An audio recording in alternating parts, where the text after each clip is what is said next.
podcast is part of the Sports Social Podcast Network.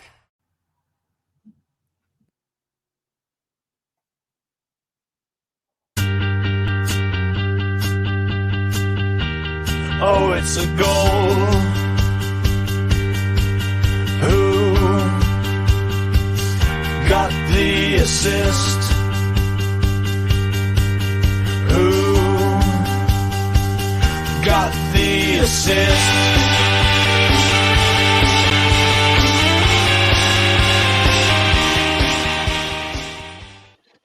Hello. So FPL resumes after yet another international break. Hey, only 3 weeks till the next one, people. And it's fair to say we had decidedly misfortunes again on and off the pitch. Off, particularly depending on if you happen to be on social media, yet again, annoyingly, around 5 minutes pre-deadline to witness a seeming mass sale of yet another popular asset. Talk about it in a bit. My mixed fortunes continue too, as I unfortunately had to miss meets. I was very sad about that on Saturday, so I was still COVID positive, but I'm now a-okay. Sadly, though, my partner has it, so we're a house full of biohazards. Stay away from us. And to talk about the FPL, not about that. Triple captaincy defending this week. I'm joined, of course, by Sam, who, as many of you may already know, did in fact pull the pin on that chaos grenade on Saturday morning. You're right, mate. Yeah, not too bad. A pretty quiet week in FPL world. Nothing too big to talk about today. So should be a fairly chilled out pod, really. We are Who Got the Assist. On today's pod, a few things to discuss. We'll talk about our teams very quickly. The scores were fairly low on average across the board, so we don't want to spend too long reflecting. But a mention, of course, of the so-called Saka gate Tom alluded to earlier on. We'll be bringing in the best captaincy section a little bit earlier because triple captaincy is certainly on the menu for some people. So we'll discuss that at length, whether or not Haaland indeed would make a good triple captaincy option this week. Certainly within the discussion anyway. A bit of analysis on where we're at with the defence at the moment. We've seen it's been a little bit frustrating and inconsistent so far this year. So we're having a look at the data. Tom, yet again, has created a rather fantastic spreadsheet looking at the defensive data thus far this season in comparison to previous years as well. So very, very good on that one. And then, of course, we'll also track the remaining game week ahead with the preview bits, including best transfers, the knee-jerk and bold claims, as well as a quick look at our bust teams as well. It is Monday, the 21st of October. We're halfway through the Palace Forest game. Nothing really going on there. 0-0 at halftime. Of course, we'll keep you up to date if anything big happens during the match and it massively changes the pod. I somehow doubt it will. For now, though, shall we crack on with the game week reviews? I suppose we've got to, haven't we? So yes, I'm first. 31 here, all out. Pretty big reds, ranked down to about near the 400k mark, something like that. Similar story to most. I just have Watkins as my main kind of differential, really doing anything. Bench Mikolenko, played Davis, so a bit of a swing there. But I was always going to play Davis for that game. Ugh. And yeah, we've already done the sort of dealing with bad game weeks thing this year, so we won't be doing that again. But I do think, as we just mentioned in the start, we're going to pause here. There's not one, but two elephants in the room, aren't there, Sam, this game week? And both which unbelievably made the actual news with The Athletic writing an article featuring both of these that was released just earlier on. That's crazy. I know. So I'm talking, of course, about the cartel/Sakagate thing you may have heard about. If not, we'll give a quick skinny because it's quite funny. And a question which is eponymous for us: who got the assist? Anyway, to turn to number one first, I sold Saka this week for Parma, really close to deadline. I didn't plan to until the last minute, despite the uncertainty over if we travelled. You know, we had the video of the arrivals, of the kids shouting "Saka, Saka," and a player who turned out not to be Saka had to Tommy gun for that, and of course Andy Martin for the Twitter post of the year so far, going to measure the average height of the person versus that sign. Go and look up for yourself if you're interested. Now, obviously, like, everyone heard a rumor or two, right? Not Boona, who did a very good job at capturing a few people, like maybe I Sam. nearly got caught out by that. Yeah. So I sent it to you. You did. No, luckily, I just saw in the URL straight away there was two S's, and there were loads of rumors flying around that Saka wasn't in the squads. And if you're not on socials, it might be a bit of a non-story. We're going to give short shrift to this, but I did notice that people who are even less engaged. So my sister, who plays FPL, but obviously doesn't really follow, doesn't really listen to very much, just like a little bit of Instagram, that's it. A few mates who play FPL but aren't really as far down the rabbit hole, they all ask me, why did you sell Saka at the last minute? basically, I didn't intend to sell. I'd seen all the stuff I mentioned. There's a rumor or two flying around. I think there was one that was deleted tweet that suggested he wasn't going to start. But the main thing for me was basically when a lot of other FPL managers who are bigger voices than me, perhaps, sold. I guess I sort of cottoned on then that I don't know. I guess it's fair to say objectively that there's no way you'd sell Saka before Bournemouth for Son, who hasn't really been in the picture this year. I know you did, Sam. We'll come on to you in a second. But and Saka Spoiler. just and Saka had just come off a 16-pointer in most cases. I know that if you're a heavy FPL review user, then I kind of exempt you from it because I know that review was pretty big on Saturday morning on doing Saka to Son. I know that a couple of people did that on the Friday night. But yeah, I'm basically guilty of being a bit of a lemming. I just kind of thought that, all right, there's lots of people who are selling Saka. They must have heard something because on paper, you wouldn't sell Saka to Son off what we knew. So that's kind of why I did it. I think I did it kind of 10 minutes to go, something like that. And yeah, why does stuff not really get shared? Why does this stuff come up every now and again? Like, leaks are a big part of the game.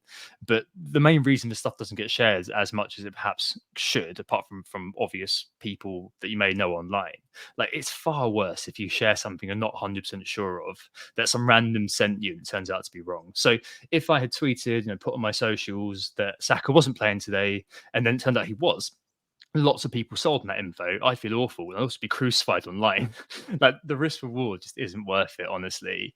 If it's something you can't substantiate, like, we all get a DM every now and again, and mostly it's just random rubbish, people trying to catfish you. And there's just no way I'm sharing any of it, frankly.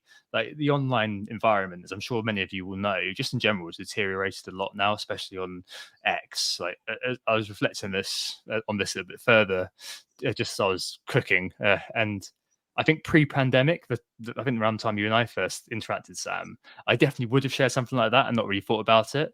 But now, like, the skew towards, I guess, divisive toxicity, it just makes me think there's no way I'm sharing anything I'm not 1,000% confident in, honestly. And even then, I might hesitate and simply share in other channels like, Slack or WhatsApps, like between mates, like with you, just because of the risk. It's just so high, and your whole weekend could be ruined by you feeling bad if you're empathetic, of course, for passing on duff info and then just receiving lots of horrible messages from people. So yeah, that's my piece. I just basically just did Palmer to Saka to Palmer just because I saw that loads of other big managers were selling, and I thought that there was probably something in it, effectively, beyond just the rumours that we'd heard. Yeah, I mean, I suppose that probably is similar for you, Sam. And albeit, I know you said last week on the pod that you were looking for a way to pull the pin on your chaos grenade, and this seems to be like a really good excuse to do so, wasn't it? And I think as well, just as we turn to your team, who got the assist when it comes to Son is on your plate much more than mine. It's fair to say too. Yeah, so in terms of Sakagate, just to say my piece on it as well, there's been a lot of goings on Twitter about it and rumors and myths and all of that. I just want to do a very quick myth bust. The reason I sold him was threefold. One, it was the earlier news, I think on the Thursday or Friday, from the Arsenal Fan TV guy, who seemed to be very coy on the fact that he'd heard something.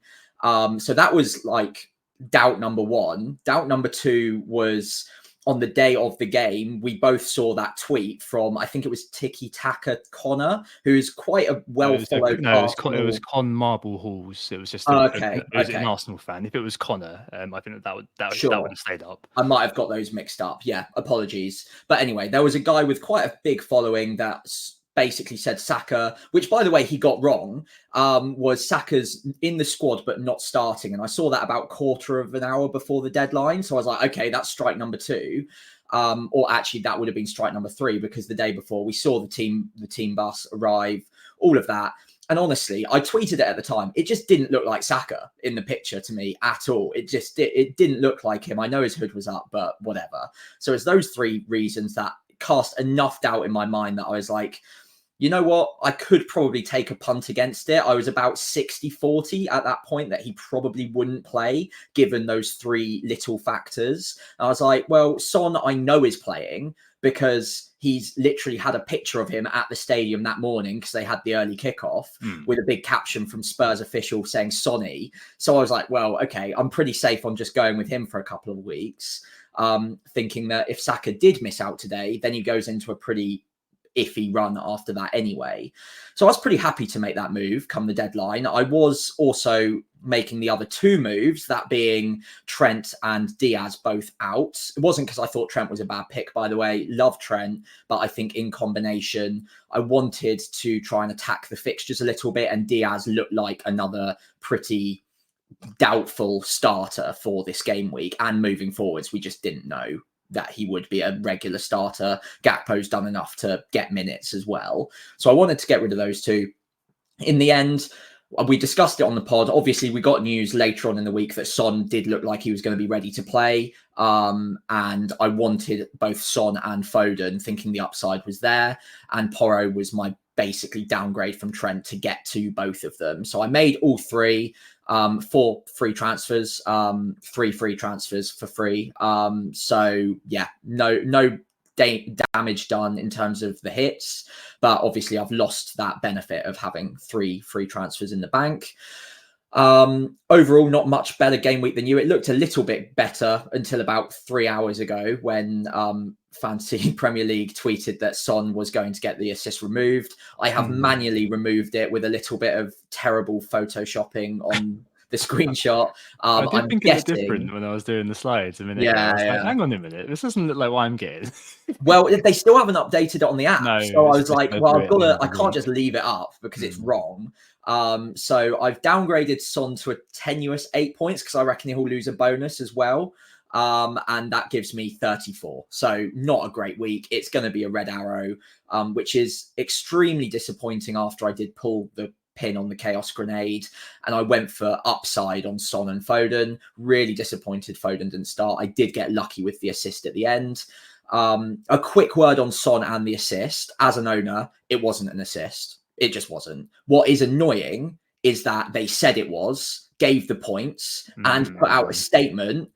And then I was like, okay, I'm fairly relaxed. I've gotten away with one. It's rare these days. And anyone who's listened to the pod since I've been on it, I don't really get those sort of lucky swings very often. So I was feeling pretty good. I was staying quiet on Twitter. And of course, they take it away. So I feel pretty hard done by there. But I still like him. He was phenomenal in the match, hit the post as well, and obviously forced the goal, whether or not it's an assist. And got a pretty tidy finish in there as well. So I like owning him. Very happy with bringing him in. Less so on Foden. But even if he gets 10 minutes against Southampton, still probably not that bad. So yeah, red arrow by the looks of it. 34 points, pretty dismal, but not a horror show. Just a little bit annoyed that the upside wasn't quite as extreme as I wanted it to be on what were fairly risky high upside moves. Yeah, no, absolutely fine. I think we spoke on like the last few minutes of before the deadline. Obviously, sharing information. We had all the leaks. I'm head of the cartel. I don't know if that's a spoiler. Well, you know that I'm literally my surname is literally one letter and one letter swap from cartel. Whoa. So, my dad is also accused of looking like Pablo Escobar as well. Quite a lot. Non-determinate. Me and Price Senior. It's just doling out the info, charging people Patreon. So that's how we roll. But yeah, I mean, I really like that move for you, as I said last week on the pod as well. I think it's just one of those where, as reflected in my bold claim, like the post-international break game week always seems to be an absolute train wreck. I don't know what it is, just traveling, just whatever. But it was a terrible week, and I think it's one that we want to move on from very quickly.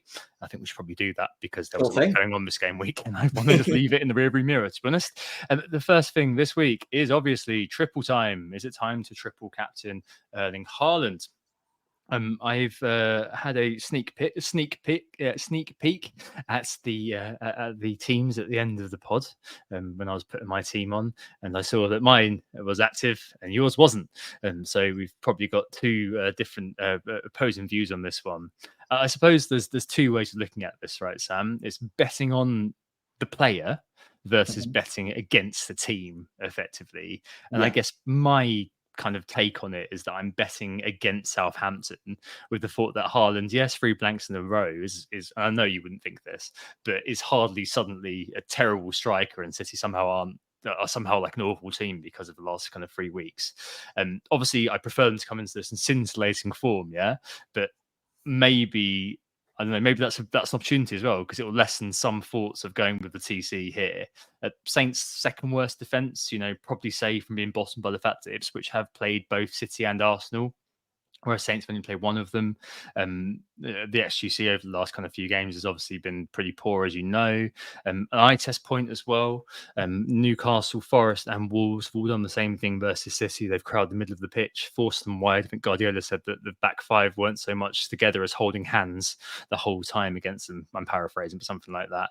And even though Wolves are having a torrid time this year, of those three, I would say they're all somewhat experienced Premier League defences led by somewhat experienced Premier League managers.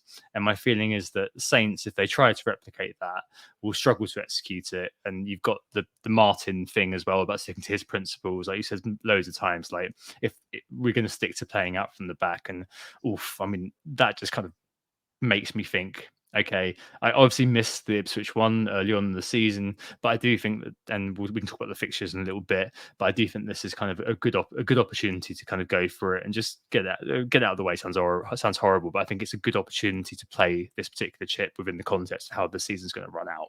But you're not on it. Interested to hear why you're currently thinking no. Yeah, so there's multiple reasons. The first is obviously a bit of an elephant in the room. If you're watching on stream, there is a Southampton flag right behind me. So that is a factor. Usually that is a negative influence on my FPL in the sense that I will happily captain players against us because I know what our frailties are. So I will start by saying he is going to be my captain this week. He's still a fantastic choice and I expect him to do very well.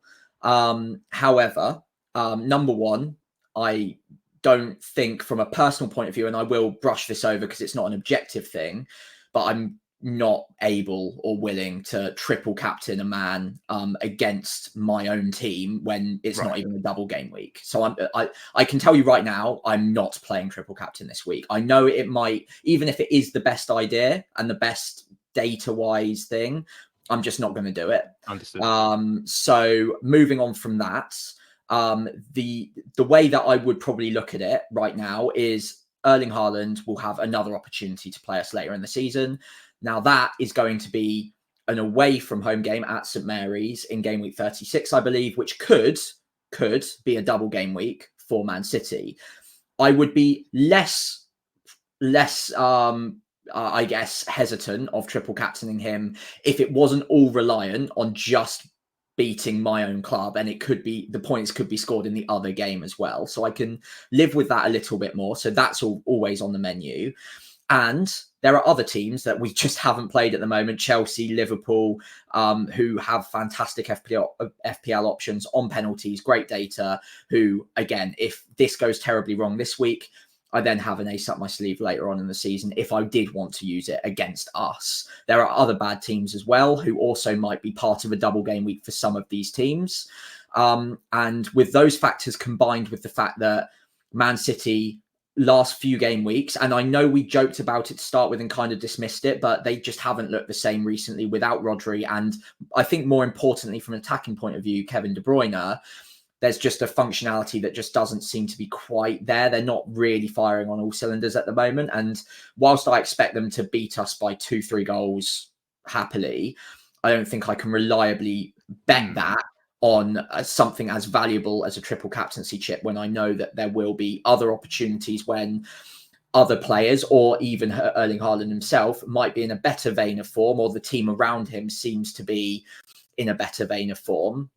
I see in the comments, yes, KDB is back in training. That doesn't mean he'll necessarily be at his full pomp, like absolutely firing on all cylinders by game week 9. And it doesn't necessarily mean he'll start either, because KDB is a bit older. They might nurse him back in. We just don't know at this point.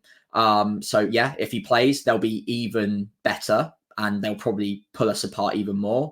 But that could easily still account for later on in the season as well, when I think we'll almost have to play more expansively in game week 36 when we're at home.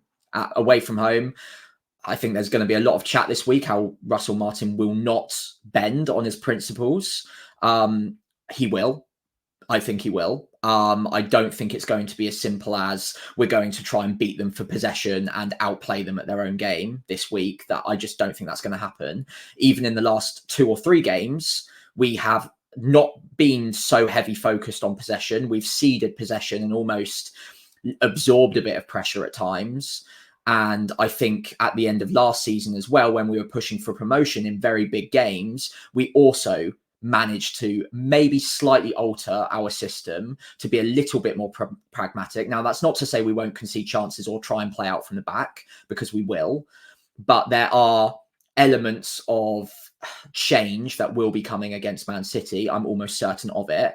And the narrative online that I'm seeing at the moment is a complete dismissal of Russell Martin's ability to change things up. And I watch pretty much every single match. He will change things up. We will not be trying this heavy possession focused game against Man City. I'd be very surprised. So if that's the reason you're doing it, then I would probably think again. All that being said, he's my captain this week. I've got triple Man City, and I fully expect a lot of points. I just think that there are marginally better opportunities to do it later on in the season, perhaps in a double game week, including Southampton. Yep, no, absolutely makes sense. It sounds to me like you're keeping your powder dry, excluding the own club bias, which is totally understandable. I thought I'd asterisk it. Yeah, it's something that I obviously don't particularly care about, but it's easy for me to say as an Arsenal fan as well, because it's very unlikely to be playing a triple captain against Arsenal at the moment anyway. Who knows? Doing this 10 years' time, we've been completely destroyed, ransacked. You could see it happen, but hey, the next few years, I don't think I see that happening. And as you sort of mentioned, it's kind of the fixtures upcoming can be read in lots of different ways. I'm not going to pretend to be a Ben Crellin or a James from Planet. Ben himself is suggesting blanks in 29 and 34, doubles in 33 and 36, which is when you'd be maybe looking to play triple captain going forward. I think that potentially leaves a leftover chip if you have more than hand, potentially, depending on what the mystery chip is. So you can bench boost in one of the doubles, mystery chip in the other, free hit in one of the blanks. So maybe you've got that triple captain spare as a remainder. So maybe that kind of lends itself to playing it now. With a really good point about De Bruyne being made by yourself. I'm 974 and the Darnish in the chat. And I think that that's something that needs to be kind of obviously borne in mind when you see what happens against Slovan Bratislava, the mighty Slovan, in midweek as well, in the Champions League. So I suppose, for you, I think that there's not really much worth debating those points. I think that your argument are pretty kind of cut and dried. The next best opportunity is one of those that I did have a quick look at. So you probably want a home game, barring, as you said, that double in 36, which includes Saints away if City get that. You may want to bench boost that one. Who knows? Arsenal have already played Leicester and Saints. So game week 18 versus Ipswich for Saka and Havertz. If you want to play it in single, that could be one. Palmer versus Southampton 27 and Salah versus Southampton 28 at home. Those are ones that you can think about. Of course, Liverpool do have an away game against Southampton in game week 12. I mean, there are always going to be other options if you don't really fancy this one. But I just kind of feel like it might be the time to go for it. But I don't know. Do you think that there's an element of gut in this? Because taking out, obviously, your the subjective part, which you've obviously explained. With this, it's not a particularly powerful chip. I think that's kind of worth mentioning. So it does kind of mean that you've got to be quote unquote feeling it. And neither of us really felt it against Ipswich. We were both sort of like 50-50. I was slightly more leaning towards yes, but obviously didn't do it. You were more towards no and didn't do it. With this one, I think I'm kind of, my gut initially was just like, yeah, okay, this is the time to go for it. Yeah, nice. I think gut is a massive part of the triple captaincy chip. Most seasons, I think we've all had our issues with it, barring one or two like real explosions. It doesn't seem to be that much of an impactful chip generally. Now, again, there are going to be people in the chat saying, oh, but I did this one year and that KDB, blah, blah, blah, all of that. But generally speaking, if you get 10 to 15 points out of it, you're laughing. That's a pretty good return. So if you think Haaland could get 3 returns against Southampton, then it's probably a pretty good bet to do so. It's not a bad points total whatsoever. And even if you did it in a double game week, there's no guarantee that you might beat that. But you have to be much more confident I would say, in a single game week of your guts than you would in a double. The benefit of the double is you get 2 bites at the cherry, and even if he only gets 1 or 2 returns, you're still getting the playing points from the second match most of the time. Obviously, there was one year where I think a lot of us, including myself, triple captain Mane, and he went off in the first game after like 20 minutes. No, so that was a Salah. Mane and Salah didn't. Sorry, I was in Yeah, Australia. Mane went off because that was it. Yeah, that was that way around. Yeah. 3 points. So these things do happen. Yeah, there are big swings, and these things do happen. But generally speaking, out of all of the chips, I mean, we all have our issues with bench boost, but triple captain doesn't tend to be that huge explosion that we're hoping for. But if you've got a gut feeling on a single game week, especially when there are fewer double game weeks this year, this week could be a great opportunity. I think even if I didn't support Southampton, I have to be honest, I still don't think I'd play it. I don't think my bias is really impacting me much here. Okay. I always want the team that I'm putting the triple captaincy on or trusting to be at full flow. And what I saw against Wolves, what I've saw against, was it Fulham the week before as well? Haaland especially, and Newcastle, that was it. That Haaland especially just hasn't been that involved. And okay, great. If KDB's back, they will probably feed him with more chances. And again, Southampton's a great fixture. But my gut is just not telling me that this is the week for me. And if it is telling you, including you, Tom, but also if you're listening to the pod, absolutely feel free. It's definitely not a bad time to do it objectively. I just personally think there might be better later on, and I'm willing to keep my powder dry on it. Yeah, makes sense. I mean, it's not, you kind of want it to be the unstoppable force versus the movable object. And I think in this case, it's the pretty close. decently good force versus a feeble object. So an object crying on the floor, hoping for imminent death. Yeah. That's Tobias Funke crying in the shower sort of thing. I don't know. It's very much kind of opposition based for me, and then obviously the quality of the individual player. I know that he's never blanked 3 times in a row. Could he blank 4 times in a row? He's due. Hashtag gamblers fallacy. I don't know. But yeah, I just fancy it, and I think that I'm sure it will be something that does probably hinge on whether it's not just me. If other sort of bigger voices do go there, then maybe there'll be kind of quite a lot of people kind of going for it based on the calendar, as referenced. But yeah, no, really good points surrounding kind of keeping your powder dry as well. So if you're not sure, definitely do kind of wait up over the course of the week. But just bear in mind, it's not going to be a season ender if it doesn't kind of work out for you. We've all had it and all managed to do decent seasons without it doing well. Since this is the captaincy section, I suppose non-captainers / non-owners, Arsenal, Liverpool playing each other does make it a little bit of a difficult one actually this week. The only two I could really think of were Palmer versus Newcastle, Watkins versus Bournemouth, and Bumo against Ipswich.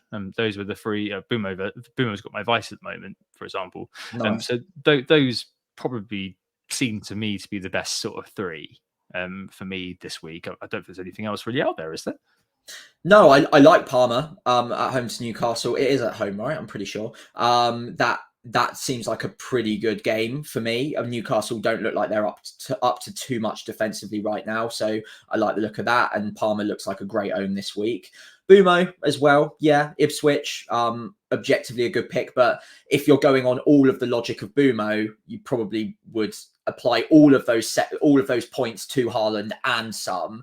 Ipswich being a promoted side, bad defensively, both apply to Southampton. Bumo on penalties, 90-minute man, talismanic, all apply to Haaland, and you add like an extra 20-30% onto the data there as well. So I wouldn't take on Haaland with Bumo unless you don't have Haaland. That's really the only excuse I would have for that.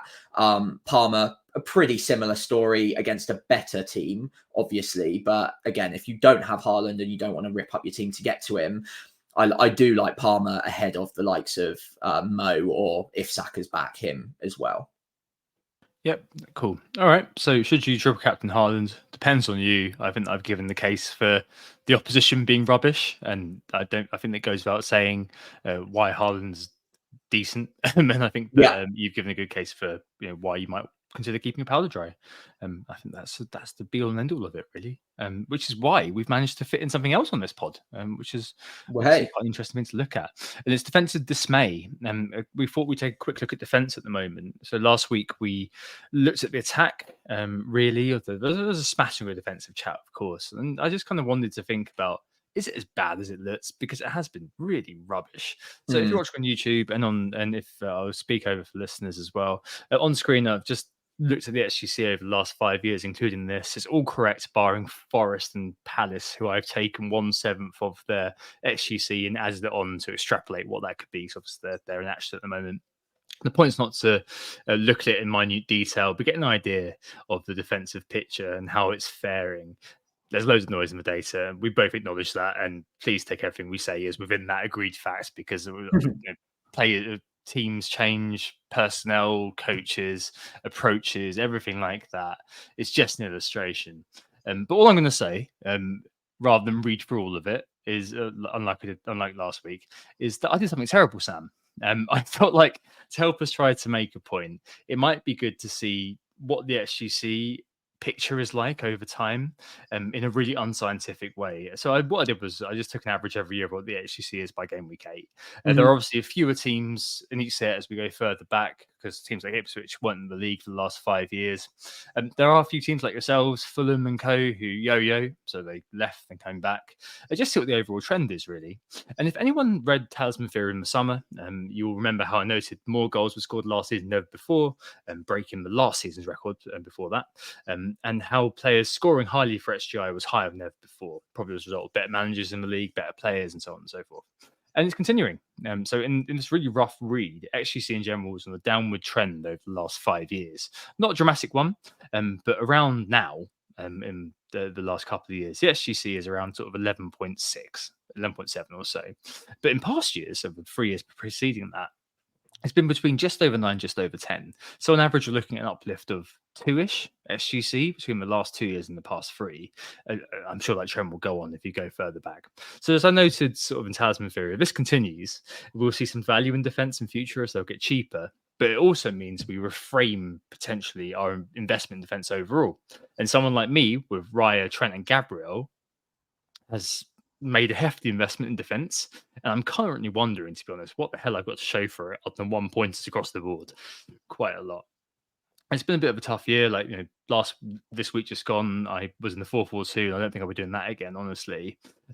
The old reliable. So last year, Arsenal, we both doubled up on wildcard. We've both had the pleasure of 8 points in 3 games combined. Obviously, 1 SGC over those 3 games and 1 red card. It's what we've seen. And for Man City, obviously, they've always had that tendency to concede 1 silly chance every game. But no, Rodri is obviously, as you mentioned earlier, a bit of a killer. So, I mean, overall, Sam, with the defence seemingly less prioritised as the quality of players, the quality of management in the league has gone up, how do we view it? How do we view defence right now? I mean, I don't know. I do wonder whether we've maybe. I don't know. We'll talk about Trent in a minute. Obviously, you've sold us. We've got him. How we fix it right now, but I mean, should investment maybe change to reflect how it is kind of going at the moment? Yeah, so I'll break it down into meta, so the overall picture of defense and the data that we're seeing. By the way, fantastic job on the spreadsheet. This really is phenomenal. So if you're not watching on YouTube at the moment, just go and check it out around half an hour in. The graph is incredible, or the data is incredible, rather. And Tom definitely deserves some props for that. So from a meta point of view, it's quite simple, really. If the data XGC wise is going up on average per team per game, then it makes sense that less money in defense and more money in the attacking positions where more goals are being scored generally. Now, there are asterisks to that. Of course, defenders can also score goals. So people like Gabriel, if they've got loads of set piece threat, also can still be good value, especially if they're sat within a team that defies the overall picture for XG or XGC rather. But across the board, as we're seeing, a lot of the teams that we relied upon, even last season, their data has decreased and gotten a lot less reliable. Now, that pivots me slightly away from the meta point and towards more the team specific point. And I think after 8 game weeks, Tom discussed it at the start, it is quite noisy. This is obviously, again, data that we maybe can't rely upon too much. But Arsenal, for instance, 8.9 so far XGC in comparison to 5.32 in 22-23 and 6.63 last season by this point in time. Now, it is worth noting that they've had 3 red cards already this season. So I think the data is reflective of that. They've also already played some pretty big teams in the league already this season. So again, the data is probably a slightly reflective of that as well. So whilst they've regressed a bit, I still think that they are an elite defense. And I think over time, that it will balance out. So whilst we're both licking our wounds a little bit with double Arsenal defense on our wildcards, we've not gotten anything from it so far. And the next 3 games also probably wouldn't suggest that we're expecting much more. But an elite defense can keep a clean sheet in any game. And over the season, I don't think either of us are or were planning on moving them out even through a rough period of fixtures. They still have to play the same 19 other teams as anyone else. And if you plan on owning them for the majority of the season, I still think it's likely that they end up being the best defense and the best players to own in defense at their price points. So I wouldn't lose faith just yet based on what we've seen so far. Liverpool, Man City, very quickly. Liverpool have definitely improved, but also haven't played too many really strong teams. So it'll probably regress a little bit. And Man City have gone downhill, but again, you've already mentioned Rodri, so that might be a little bit team specific and why the data might be a little bit noisy so far. They have seemed to endeavor to be as stereotypical Man City as possible so far this season. Almost every game they've conceded 1 goal from a breakaway chance of some sort that seems entirely avoidable and preventable. And so far this season, I think they've only kept 1 clean sheet, and that was on the opening day, if I remember correctly. So that is poor, even by City standards. So I would, again, expect that to improve over time. But yeah, generally, XGC has gone up or down, depending on how you want to look at it. I think if we say up, there's more goals are being expected to be conceded. So I would say that generally speaking, more money in the attack probably works, with a few exceptions. And you do want to look player specific. Trent, for example, is a bit of a defier, because if their data is good and his attacking data is good, then obviously he does defy things. And there are a few other exceptions there as well. Generally, though, it does make sense to pile more money into the forward areas where goals are being scored at a higher rate than ever before. Yeah, no, it's a pretty poor picture, isn't it? I mean, I can't help but think longer term listeners to the pod may remember, Nick's they're big at the back and all of that sort of stuff. Depth of third striker, which I'm paradoxically still doing with my Junks third striker. I just wonder, and this is a qualitative point, I probably should look into this a bit more, but I was struck by what you were saying about it all evening out over the course of the season to some extent. I do wonder whether that when we hit sort of the main sort of part of the season, so around kind of the 20s, something like that, when we've got lots of data to call on, like the likes of Man City start winning 1-0 every game, and there's always 1 or 2 teams which do sort of come through. The last year it was literally just Arsenal who seemed to have any sort of semblance of defensive consistency. I wonder whether there is sort of a meta game state thing here going on, like defense is better to invest in kind of later on in the season. And although Trent is obviously an example of a player who kind of sits apart from that because of what he can offer, as we've discussed ad nauseam, maybe there's a question about Guardiola there as well. Mm-hmm. I don't know. It feels like one of those where we've spoken about to kind of widen the context a bit. Things like premium hopping this year, things like moving around edge pieces to kind of get those sort of high ceiling differentials, especially when you're in a state like we spoke about last week, where you've got a block of 4 fixtures that aren't the most attractive in terms of an opportunity outside of a couple of teams like Man City and that we're in at the moment.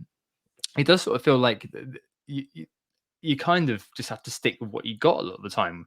Like players like Mikalenko, absolutely fine with Everton not having lost a game. I think it is in the last 4 at least, and defensively looking a lot better now. And maybe And it is just the Bradwaite's case. come back. Yeah, and maybe it is just a case of just keeping in mind the prioritization that maybe you would want to if you do have the opportunity remove some money from your defense, but overall, just maybe it's lesson learned for next year almost. That at the start of the year, within the new context, as we've said, as we both noted, that the last couple of years have been really poor in terms of XGC. Mm. Maybe it's the case that next year we don't sit there and spend loads of money on the defense because there's an embarrassment of riches going forward, right? But there's just no consistency at the back, and I'm looking at having spent 18.5 million on Gabriel, Trent, and Ryer, and thinking, oh, it's not looking like good value for money. Yeah, but what I would say is, okay, that every defender goes through moments where they might not keep a clean sheet in 3 or 4, but then it does balance out over time. And I think with the best players in the best teams, over time, if you plan on just sticking with them, it will balance out to a certain level. Like you can pretty reliably say that Arsenal get at least 13, 14 clean sheets this season. If that's the case and you continue to expect them to balance out, then they will come good at some point. And I don't think anything has really fundamentally changed with them that makes them a worse defense, other than what we've seen in game situations so far where players have been sent off and they've had to manage that. So, and again, there were a couple of unfortunate ones which can happen, but again, the data after 8 weeks can be a bit noisy. It is a problem investing loads of money in the defense though and not seeing any result, especially when if you just remove like 1 million here or 1 million there, you could maybe afford, or in my case, a Palmer over a Foden, for instance, which would be a big upgrade, or a Solanke to a Watkins. Those sort of things do play on your mind quite a lot.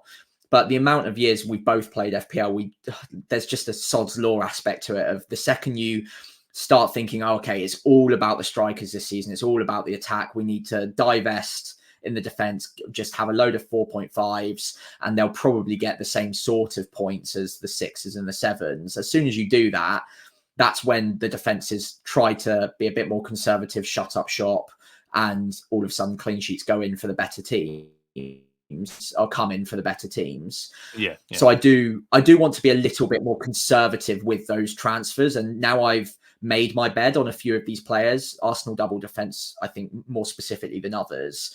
I'm willing to just let it play out for a little while longer and see whether there is something that's fundamentally changed. And if there is, then I'll make the move later on. For now, though, I'm pretty happy to just hold on. Yeah, I feel you. So, as part of this, I suppose, is the Trent question. So owned by 30.5. I think he's mostly still in the engaged template, unless you're obviously a heavy user of review, or you sold him recently like you, Sam. I mean, there's definitely questions surrounding him. I thought he did a really good job defensively, by the way, against Chelsea. I thought he was really yeah. good. He just kept both Sancho and Neto quiet. One of those things, I think the Guardian Football Weekly also picked this up, that doesn't get spoken up about enough when he does well defensively, as also evidence of him having 0 XGI in that game. And I suspect you may see the same against Arsenal as well. I suspect we may see him have quite a quiet game. So it's one of those where it's a very good excuse to sell him now. And sell him to Guardiola, I suspect, would be the one that most people are going to go to. If you've got Saliba as well, I suspect there's going to be a lot of people kind of moving towards Guardiola if they're not tripled up on City already. We'll come to if you are tripled up on City, and where else you might want to go in a second. With Trent, it does kind of feel like, well, after the Arsenal game, you've got 3 actually quite good fixtures, Brighton and Villa both at home, and then Southampton away. All of those kind of strike me as being fairly decent attacking wise for Liverpool.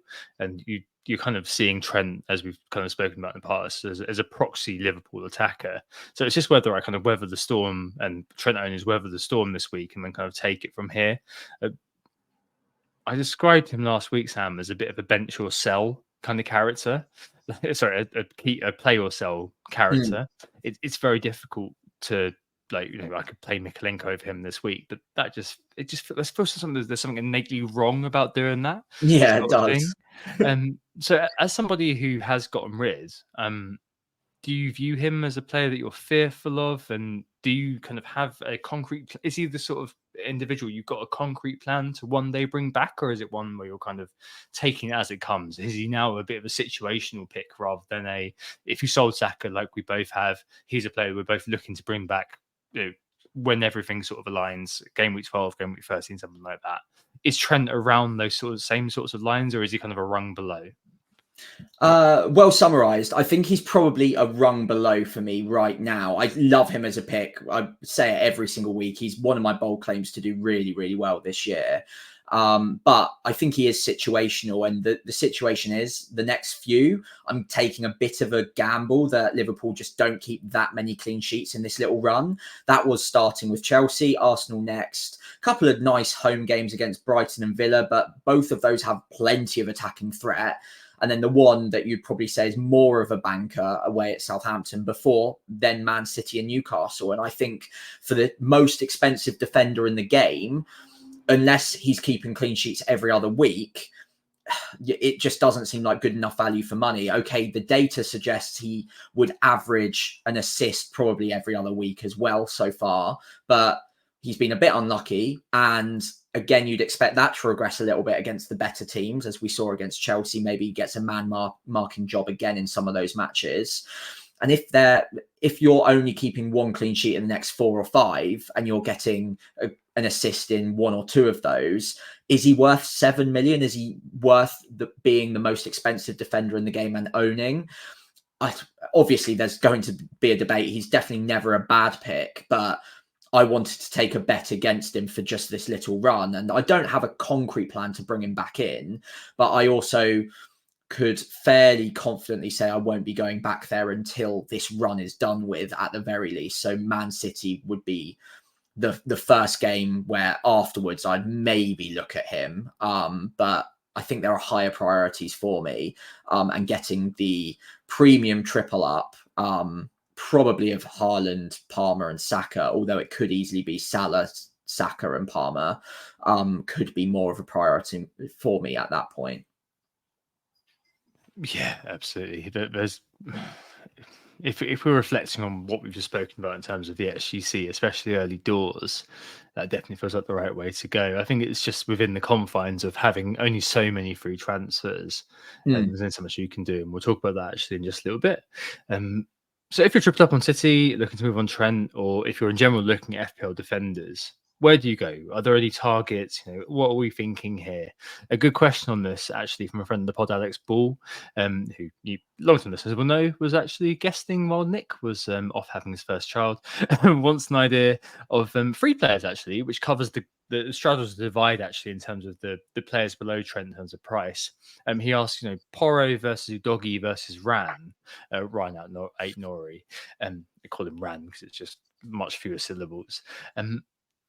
There's quite a lot of there's a dearth of opportunity, I suppose, in defenders. So of those, Sam, I mean, you went for Porro this week, but is there any merit in, as you said, following on from kind of the XGC data, just going straight down to a Doggy or even an 8 Nori, and just taking it all the way back to basics? Maybe not all the way to like a Pfizer or a VD or a Vandenberg, but although if those are the 3 kind of who a lot of people are thinking of, I've got a couple more suggestions in a minute. But if those are the 3 that people are thinking of, as Alex mentioned, I mean, where would you go amongst those 3 if you had your chance again? Would it still be Porro?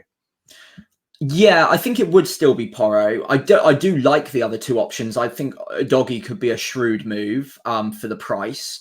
You'd obviously get, is it a 0.6 discount on Porro for that now at the moment? Yeah. It's around about that.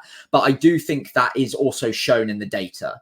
Doggy is not as attacking as Porro.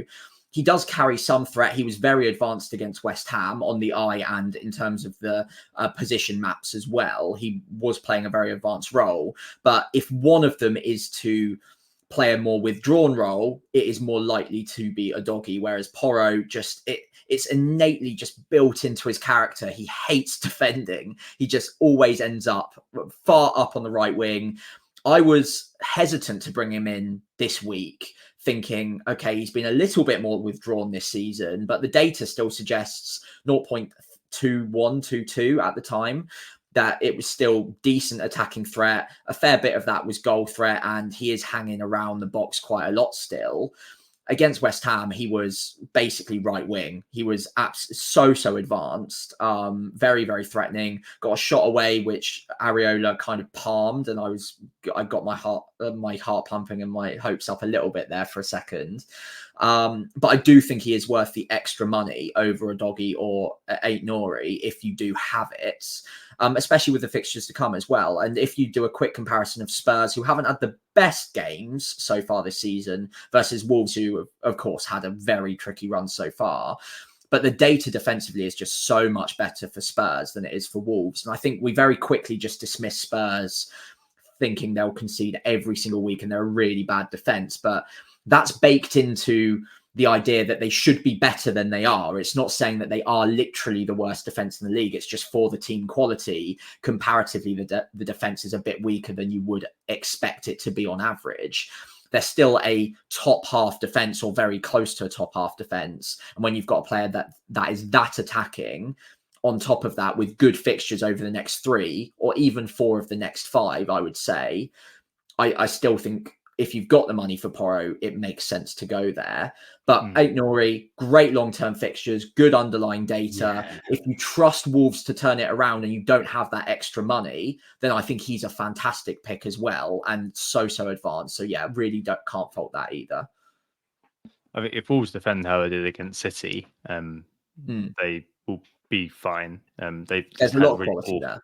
They've had really awful fixtures, and I think that's the long and short of it, honestly. Yeah. I know there's obviously going to be some dissatisfaction within that context, but their fixture run has been a hospital pass, and hopefully I think it will turn around. I'm not saying there's going to be a medley of clean sheets coming, but Ran has that positive aspect to his play, doesn't he?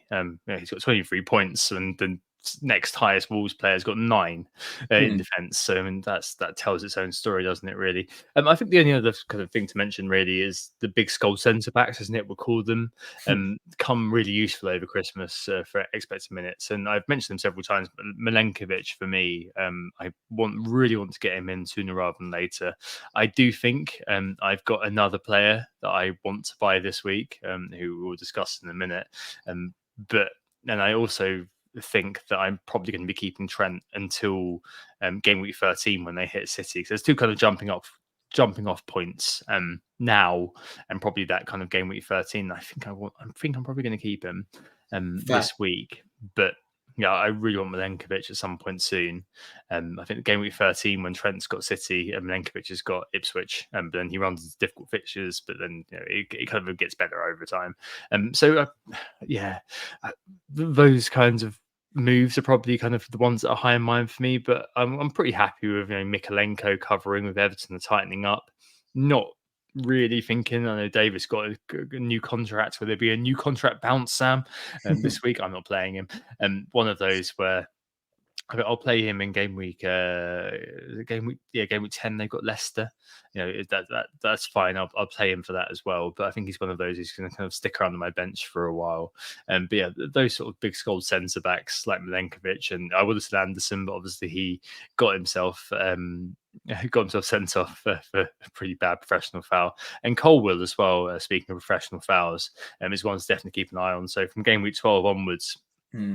As noted last week, Chelsea run into a really good run of fixtures all the way to game week 20, which is kind of mid-January, and where they only play Spurs of the top 4, top 6 of that. They've got Villa as well, so two fixtures out of loads basically, which are all looking very good, and they do look kind of quite sound defensively.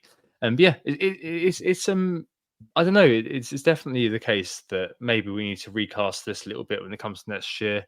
Obviously, every year is not the same, so maybe there will be a realignment around defence. But it doesn't like last year, and this year do have some commonality. And if it does sort of turn out that this year does kind of we start to see some solidity going forward, then perfect. So maybe we kind of then use what we've learned over the first sort of 8 weeks in terms of defence and defensive dismay, and think, hey, right. Next year, I'm not going to fall into the quote-unquote trap of buying all of these guys because later on, these are the high-priced guys. Because later on in the year, when things get a lot more settled and teams kind of have all sorts of maladies afflicting them, then the likes of Arsenal can churn out clean sheets. But that happens later on in the year. So we're able to kind of, I guess, maybe allocate our resources further forward to more exciting picks. A really good question, just to coder this, came through from another friend in the pod, FPL JMO, this week. And it builds out from this very likely, but we're going to have to table that for now, I think, Sam, because it's a topic surrounding squad composition that we started to touch on here a lot. But I think we part that for now and probably get into that next week, barring any sort of big developments or controversies, of course, that we have to then feed into. But yeah, the defense, absolutely rubbish. Don't buy any defenders. Stick with what you've got. And if you do need to sell Trent to make to reallocate your resources further forward, well, I think we're both for it. As I happen to be kind of thinking I'm going to keep Trent just because I've only got one free transfer and I've got better things to do with it, I think. But I'm more than open to people going that way. Gvardiol, Sam, just a final point. I know you're tripled up on City at the moment. Would you be pro people going there, especially if you have Saliba to sell? Yeah, I think I probably would. Like I said, I expect City to balance out with the defensive data eventually. He looks still pretty nailed.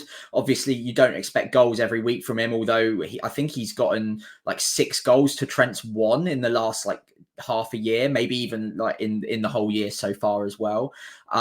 So yeah, he's obviously got some attacking threat. Yeah, I don't mind him whatsoever. It's worth noting Ake's back in training, so that might impact him, but I think that seems spurious at best. Yeah, I don't hate it at all. Obviously, I can't go there because I'm tripled up. But I think if you've got the move lined up for Trent, then this week's a fairly good time to try it out. And Gvardiol, I expect a couple of clean sheets in there. I expect maybe an attacking return or 2 over the next 7 or 8 game weeks. And yeah, could it easily be good value for money? Don't hate it at all. Cool. All right, let's move on to the week ahead. Quite a lot we've got for actually. It's a fairly meaty sort of topic base, so we'll make this kind of fairly short. So this normally covers kneejerk, best transfers, bold claims, best captains has already been covered. The kneejerk, I've got Solanke here as the main epitome of this, just because I saw that transfers out had started to ramp up. So 32,000. He's not like anywhere near the top of the list. The obvious kind of sales of Saliba, Saka, Diaz, and Havertz. So kind of most of the top. I mean, the latter 3 are over 100,000, and Saliba's obviously touching 300,000. But selling Solanke, I think there's definitely a lot of frustration with him over the last couple of games, that he didn't really. I mean, it was completely XA, wasn't it, against Brighton, as noted, and against West Ham. You would be expecting more. We cited the big chances that obviously he was getting, but at the moment, the role in the team potentially might be putting people off, especially when you've got the shining examples of Sonny and maybe to some extent Johnson, although he didn't score this week. I mean, and just described that as being the best performance he helping out defensively, and Kulusevski as well. So there's some, I guess, a bit of a pullback on Solanke. He remains a differential in terms of live FPL, and one of the most sold players, of course, in FPL this season. After a lot of people lumped in a game week 1. I mean, what's your view on that, Sam, as a Solanke owner? My view is balance is required. I think what we've seen so far this season is feast or famine for Solanke. And I think the times where he probably should have feasted, he hasn't quite cashed in as much as you might want him to. If he had, in terms of on the underlying data that he got in those games, then I don't think any of us would really even be considering getting rid at this point. The last 2 games have been poor. There's been a couple of incidents where he's been very close to getting on the end of things and just hasn't. So again, that just doesn't reflect in the data. But no one, even the most bullish of Solanke owners, would say he's been brilliant to own in the last 2 game weeks in particular. But he's only blanked once in the last 4. So I think context is needed. And there's still a good patch of fixtures coming over the next 3. So Palace, Villa, Ipswich. I intend on holding him for those matches unless something really comes out of the woodwork. Obviously, that's a bit of a wink and a nudge to the goal scorer tonight. And basically puts his hand up and says, you know what, you need me, rather than someone like Solanke who's costing $1.5 million more. Then, you know what, fair enough. If you need that extra money and you can make upgrades elsewhere, I get it. But I wouldn't do it expecting Solanke to just not get any more big chances or good data-driven games in the next few, because I do think that Spurs are going to almost change the system slightly and tweak who gets the big chances depending on who they're playing. And there are a few quite different setups coming in the next three: Palace, Villa and Ipswich, all set up in quite different ways. So I'd imagine at least one or two of those, Solanke is going to receive a few big chances. And I back the quality of the striker he is. I back the quality of a team, of the team Spurs are. I think they're top for XG created so far this season. And Solanke, even if at times he can play a more withdrawn role, I think we've just seen 2 games on the bounce where he just hasn't been as involved as you'd like. But I think it balances out. And I think I've been burnt so many times in the past where I've been impatient on a player exactly like Solanke, where I know he's a good player. I know he will eventually get these chances again. And when he does, I back him to finish them. It's just not falling for him right now. And I think given the next 3, for me, he's a hold.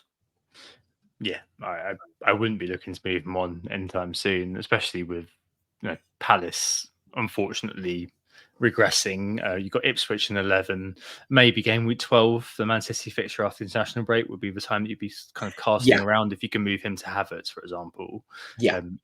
If you kind of think, I don't want to go to Saka for whatever reason, or there's another sort of, if you've sold a Gabriel, or you've kind of got enough free transfers that you think, you know what, I make a goalkeeper transfer now, sell Raya for Sells, for example, who's looking very good, and maybe that'd be a way you probably go. But I think that's probably kind of the main knee jerk that I'm seeing out there right now. And in terms of the best transfers, there's obviously a lot going on. I've already mentioned the transfers out.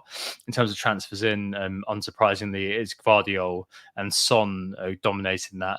Bumo, despite his first blank in eons, is picking up a lot of purchases just because of that Ipswich game, and probably as well because the continuing sales of the likes of Luis Diaz and Smith Rowe. Raul Jimenez, the postman, he's back, Sam. He's back. I think we're all very happy to see that he's back. Had a very good international break as well with Mexico. Very cool cornrows if you see the photo of him on the official FPL. And 5th for transfers in, Sam, Michael Keane, 100,000 managers. Wow, taken the plunge on Michael Keane. Yes, that's about that the better. I think let's home in on Saka replacements. A few people in the chat have asked us about that already, and I suppose that does boil down to Foden, Palmer, and Son. We've kind of touched on this a few times on the pod already, and we've both kind of set our stalls out because you've gone with Son, and I just decided, you know what, I'm going to keep it simple because I'm rushed. I'm really rushed here, and I'm going to just keep it simple and go for Mr. Palmer, thinking I wanted him anyway from game week 12 onwards. And as you said last week, I had your voice ringing in my ears that actually is a good fit for Chelsea. Probably starts from the Newcastle games. I was I'll go for it. If you had your time again, if you held him this week, where would you be going to from Saka, or would you be holding him? You know what? I think I would hold him, which just sounds crazy considering what we've just seen from Son, and now we know Palmer has some decent fixtures coming. But long term, as soon as I made the moves this week and Saka wasn't in my team for the bus team next week, I was like, oh, I'm going to regret that. I already want him back. I already I know how good Saka is as a player. He can score against anyone. And whilst, look, Liverpool is not a good fixture objectively, if he's fit, which at the moment, by the way, he's not in training today, so we don't know he will be. If he's out, then this is a whole different ball game. Yeah. But I do think if he's fit, it could still be a hold. If I was looking at selling him, if he was still a doubt for the next game, and look, the next 3 fixtures aren't great, so you could chase upside, but it's a 3-game week period now before they get on another good run, so it's limited. So it's 2 free transfers you'd have to use to do it. Is someone like a Son or a Palmer going to make up the difference of 2 free transfers across that run. Maybe it could happen, definitely. I think Son's a great pick for the next 3. I loved what I saw against West Ham, and I think he'll get more minutes in the next couple of game weeks. Obviously, taken off early after an injury seemed fairly logical. And Palmer, again, quiet game against Liverpool, but phenomenal player. I expect him to do really well as well. I think in Palmer's favour, that of course you've gone with, Tom, he's a good longer term hold than Son, because I know for a fact I'm going to want him in game week 12. Whereas with Son, I bought him knowing that it was basically a 4 game week punt until I basically want to get rid of him again for Saka or Palmer around game week 12. Whereas you can just rest easy. You don't need to use another free transfer. It does make a lot of sense to just go with Palmer, even if the fixtures aren't quite as good as Son's. Look, I can honestly see myself going any one of those 3 different directions. I think after the lessons learned from this week, the chaos grenade doesn't always pay off, and I might be tempted to just hold it with Saka, knowing the player quality over a long period of time will probably shine through. Yeah, I kind of wonder actually if Son may cause you a real headache, Sam, to be honest. I mean, over the next 4, and you obviously made that pump for a reason. The pump was the fixtures are good, and I'll have him for the next 3. Yeah, I mean, Spurs are they're doing so well in the expected data, as we noted last week before this game week. They're now 1.0 ahead of Liverpool in terms of the team XG, and like 2.1 ahead of the nearest for non-pen XG as well. Like they haven't had a penalty this year. It's incredible, really, what they're doing. And if Son is vintage Son, there's definitely kind of a bit of a pullback, I suppose, from me before this game week, which now looks silly in hindsight, but I'll say it anyway, was that, a lot of the appeal of Son last year was the fact that he was playing as kind of centrally. But if we do have this sort of version of Son that we saw against West Ham, admittedly, it may just be because it's West Ham, who are really stinking the place up a little bit, and I'm sure West Ham fans will agree with that. I don't know. I wouldn't be surprised if you got to game week 12 and you were thinking, "Oh God!" I mean, you can kind of leave. Like that's the week where Liverpool play Southampton, for example. That might be the week where you kind of think, "All right, there's so many things that are going on here." But yeah, no, I'm kind of behind that at the moment. That you've got kind of the short-term play and the long-term play, effectively, is in terms of what you're saying. I think with where Foden's concerned, just see what happens midweek and just take it from there, effectively. Not that will teach us much. No. I heard it, as the friends thing goes. I heard it as I was saying it and realised I was talking absolute rubbish. Because we're never going to know. Yeah, exactly. And with that, let's move to something where I wasn't talking rubbish, which is the bold claims for week and last week. So I've got a point. I've got an actual point, Sam. I'm very, very excited by this, albeit it does mean mass sadness. And my bold claim for the week just gone was an average game week score of below 40 points, because I thought that most international breaks, it is terrible. And I can't do this ever again, I don't think, just because it won't be bold anymore, because you'll be like, remember last time? You do it every time. Yeah. So now it's finally happened. I can't get away with it ever again. I've been sneaking them under the radar, but now it's all over. But yeah, 40 below 40 points. I think it's kind of ending. It's going to end up being kind of 32, something like that. Yeah. So that was a nice hedge. I'm very glad I got it. I'm very glad I've equaled the scores and clawed one back. But I don't think I'll ever be able to back that ever again. Yeah. But hey, there we go. Until next season.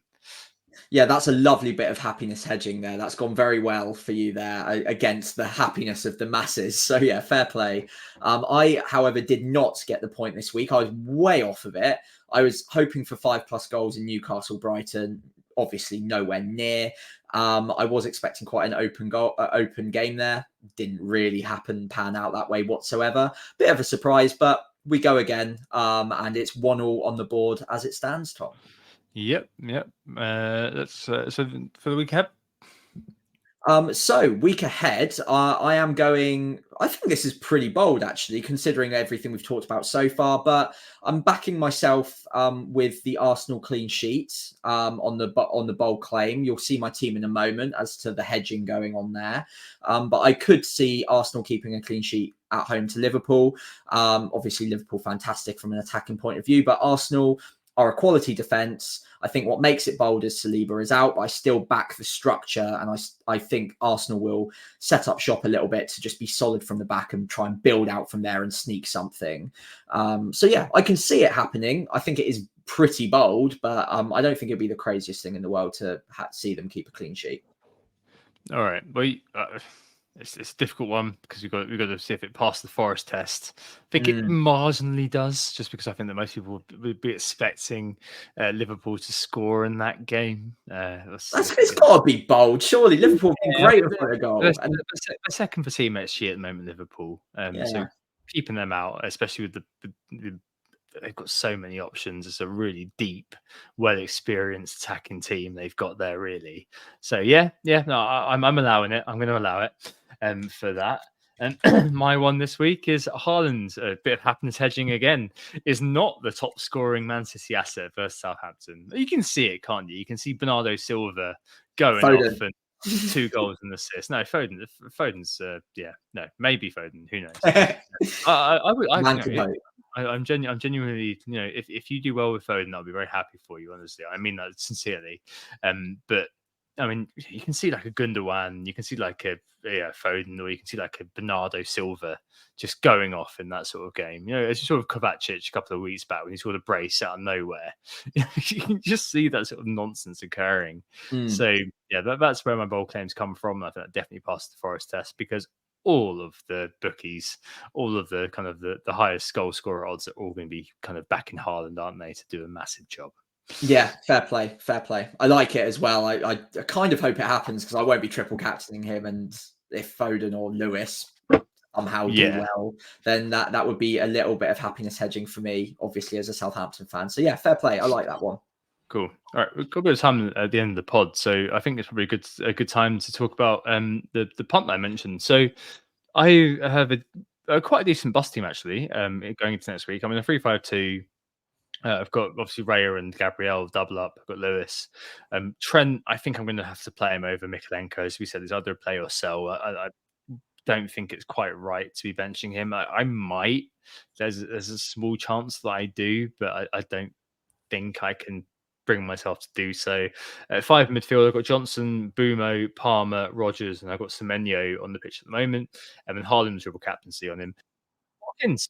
And I am interested, Sam, moving on to Semenyo. I think Semenyo is a really good player. And I'm quite keen on potentially bringing him back as an edge going forward. I know that they've got a good run of fixtures from game week 12 almost, and definitely from game week sort of 15 throughout Christmas. But there's one name I want to put out there, and the name is Alejandro Garnacho. Yeah. I have exact cash for him. The next few: West Ham away, Chelsea at home, Leicester at home, Ipswich away, and Everton at home. So 4 of the next 5 are against defensively suspect sides, and he's a high ceiling differential. He's got 4 90 minutes in a row under his belt. So he's at the start of the season it was a bit dodgy, and now he's 6.2, so a distressed asset. 3 double-digit returns last year, but he's in the first team now. Really strong performance this week. Lots of shots in the box. Eye test. A mate went to the game and said he's clearly just performing very well at the moment. FPL Mayor on Twitter, damn him, mentioned him as well, which really annoyed me. But yeah, he's also 15th for non-pen XG at the moment, around the same level as Jota and Diaz, for example, and that's playing for a really disorganized, plan-free Man United team. Trust the process. Admittedly, he may be behind. He may, there's a chance that he ends up kind of. I was speaking to a friend of mine about this, and he was saying that you really want to play him on the right that game rather than on the left because AWB may well put him in his pocket. But I really like him as a high ceiling, low owned punt for the next few weeks. And when others would be going to City, I can fit it into my plan because I've bought Palmer basically, and this is literally going into deep into my own team planning, which we don't really do on this pod. Because I bought Palmer, I've freed up a free transfer, because otherwise that would have been Foden, and then I'd have to have kept that transfer back for later on, Yeah. bringing Palmer and Saka in. Because I've got him there, I've got a free transfer effectively to play with, and I just really like it. The other way of doing it is that I give up on Trent and just get Guardiola basically, but I just don't think City are ever keeping clean sheet again. So I really like that. That little pun. It's one of those that we spoke about gut a lot on the pod. I think there's definitely an evidence base to go with it. And yes, it's Man United. Yes, it's fun to laugh at. Yes, they're rubbish. Yes, they lack a plan. But Garnacho in himself does look like a good player. Yes, probably the ideal jumping in point is Leicester game at home.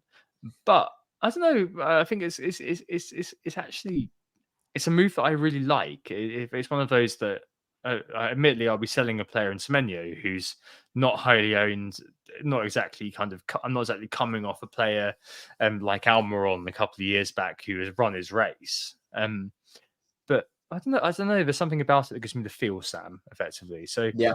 I'm really looking at that. It may be that I roll it and just leave Semenyo in, because I did think he did play very well against us, admittedly with the 10 men, and did skin his Marcus several times. And then Aston Villa may be a bit tired after the Bologna game. Who knows? But no, I'm really liking that potential move. I don't really. I'm just not keen on selling Trent. The closer we've got to it, I just can't see myself pushing the button on that. Could see myself rolling, or I could.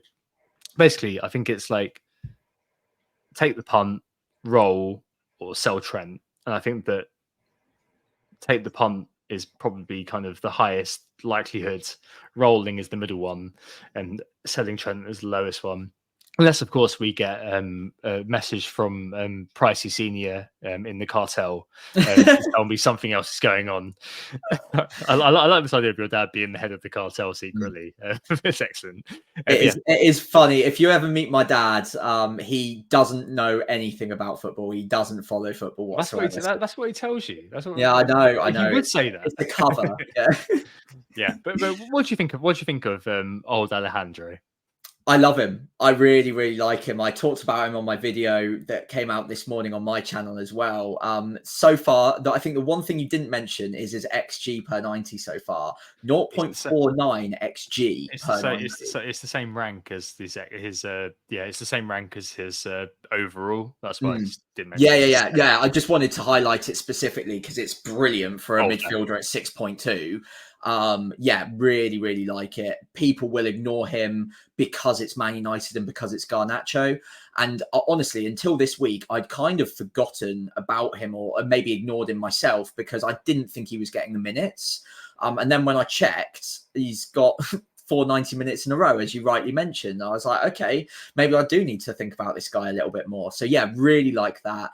I can see that working out very nicely. I love the fixtures to come for them. And yeah, despite all of Man United's issues, Garnacho is a shining light in that team, and was last season as well. At the price he's at now, I really can't fault it. A quick one, and I know you probably won't want to go there because you've got something in your mind and a gut feeling, and I love that. But another player that I really like at the bottom level of the pricing is Buonanotte, whose data is brilliant. 0.5 over 0.5 XGI per 90, 5 attacking returns this season already, three on the trot now, and he's getting much better minutes as the weeks go on. He looks a real standout pick amongst all of the promoted sides, and I think there's a real talent there. So if you're looking for a cheap pickup, then you could be looking at Buonanotte as a great option with some good fixtures to come too. And I don't think it's just because he played Southampton that he's on my mind. He was looking good far before that as well. Yeah, I don't like the one thing with him is that I don't like the Forest fixture on Friday night.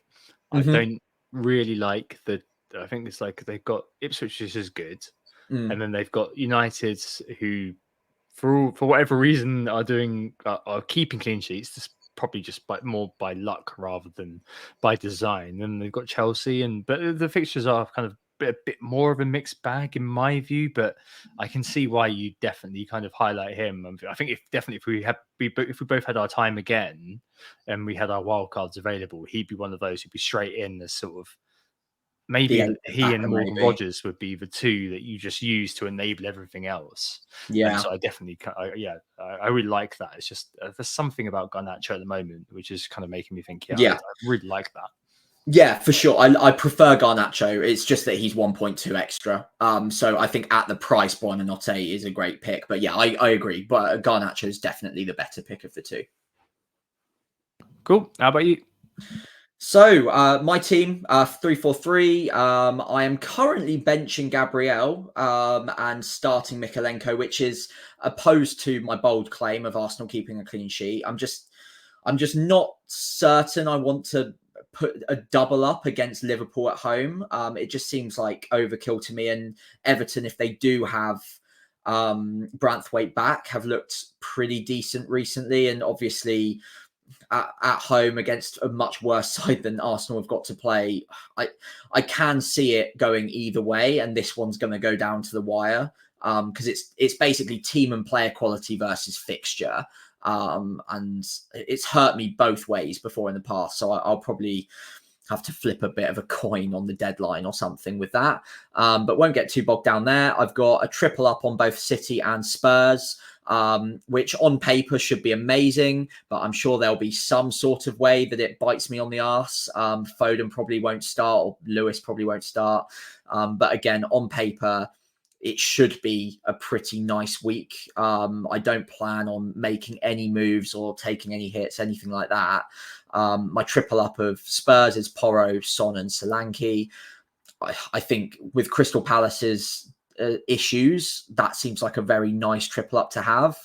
But yeah, I'm going to need to have a plan in mind for how I'm going to divest from Spurs and possibly Man City in a few game weeks time. But for now, I need to just maybe plan ahead with them in mind and just hold on to them. I've kind of made my bed with the transfers I made last week, and I've just got to hope that at some point it all comes in gangbusters for me.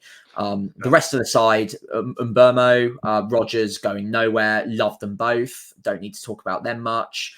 And then Calvert-Lewin, who, keeps getting the hauls, XG wise,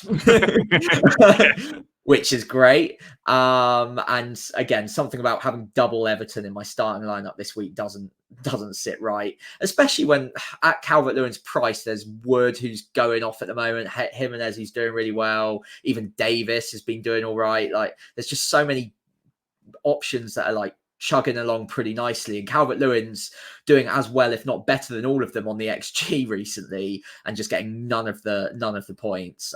It is worth noting, and the above average guys mentioned this yesterday, that he runs very cold in terms of the XG versus the actual goal return. I think he's in his Premier League career something like 16 under his XG number for goals, which is absolutely diabolical for a striker, which I probably should have looked out for when I first got him on my wild card.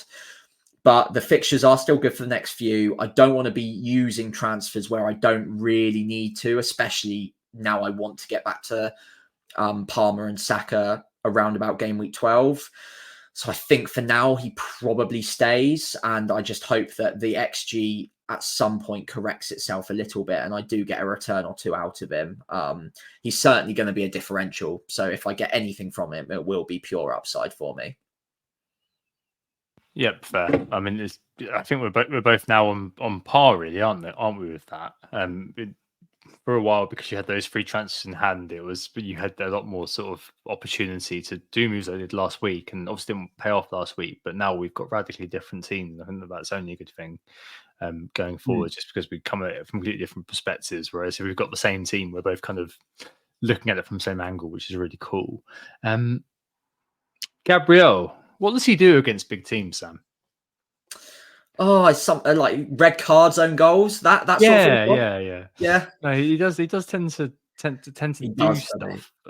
So that would be my only hesitation there against benching him. Although I completely understand why you would. to be honest. Yeah, that will be a real 50-50 for me. I'm not sure. I completely guess it. The only but for me would be Jimenez running hot at the moment. I know that's obviously a bit of a. I'm not making up. As opposed to Salah, who's just doing nothing. Like, no, absolutely. I mean, it's one of those, isn't it? Where I don't know. I think that you're kind of damned if you. I think both. I'm sure that both players are going to end up scoring exactly the same. One. Yeah. But Jimenez is on 0.77 non-pen SGI per 90. Really good. Salah's on 0.8. So exactly the same. Basically the same player. Literally, yeah. So XG per 90 is not. There's points. Well, okay, all right. If you let's look at non-pen for a second. Salah and Jimenez are literally the same. It's like 0.44 and 0.43. So yeah. I don't know. I'd maybe just think that if which one of them is going to concede? I think both are going to concede probably. But Everton have been obviously on a bit of an uplift. But if one of them concedes, which one do I think is probably going to do something which is going to make that situation better? I think probably Gabriel. I say that, and of course Mikalenko is going to assist Calvert-Lewin, isn't he? Oh God, that would be so good. I just don't get that sort of luck. It's just one of those, isn't it? Where I look at it and just think, oh well, probably I want to play Gabriel over Mikalenko marginally. Yeah. But I mean, as you said, it's a 50-50. Yeah, fair play. And I suppose you're unlike me, you're rolling into the next week. Yeah. I tell you what, also, Tom, it's not going to matter which one I start because Lewis is going to get benched and then I'm going to get them both off the bench anyway. Oh, yeah. I do take your points on board. Gabriel could absolutely come in clutch against a team like Liverpool from a set piece. So, yeah, that's a very 50-50 call at the moment. I don't really like benching Semenyo either, but I think it's probably the right call for now. But yeah, looking to roll. And overall, I think fairly happy with my team. Not really planning on moving anything around just yet. Hoping Foden and Lewis start, but yeah, we'll see. Fingers crossed, eh? Cool. Let's see what the cartel, what Pricey Senior sends us through, so we're able to keep the information to ourselves. Yeah, I promise to post it if my dad tells me anything. Just remove the expletives, please. Cool. All right. Thank you very much. I think that's basically everything, isn't it? I think so, yeah. Well, hopefully you all enjoyed listening in. Obviously, game is now at full time tonight. 1-0 win for Forest with a Wood goal. So timestamps the pod quite nicely. Just under an hour and a half. And yeah, we've thoroughly enjoyed having you. Hopefully you've enjoyed listening. As always, we have been Who Got the Assist. You can find us on X at WGTA_FPL or myself at FPL Pricey on there. Instagram and Threads is WGTA.FPL. Again, just FPL Pricey on there for me. And if you did enjoy the pod, we'd really appreciate it if you could give us a follow on those channels. But also, if you're listening in on Spotify or Apple Pods, wherever, please do consider leaving a 5-star review. And if you're watching along on YouTube, please do leave a like and subscribe to the channel because, as always, it really, really does help us out. Yeah, it really does. If you've started using Blue Sky in protest against Elon Musk, I'm also on there as well at WGTA, unsurprisingly. Thanks, Sam. We hope you enjoyed the pod. Hope we assisted you with your triple captaincy choices and defensive decision making. Hopefully next weekend's going to be less controversial than this because although it's obviously box office, it can get a bit toxic out there. So stay safe on social media and don't take it to heart. Speak to you again very, very soon. Oh, it's a goal. Who got the assist? Who got the assist?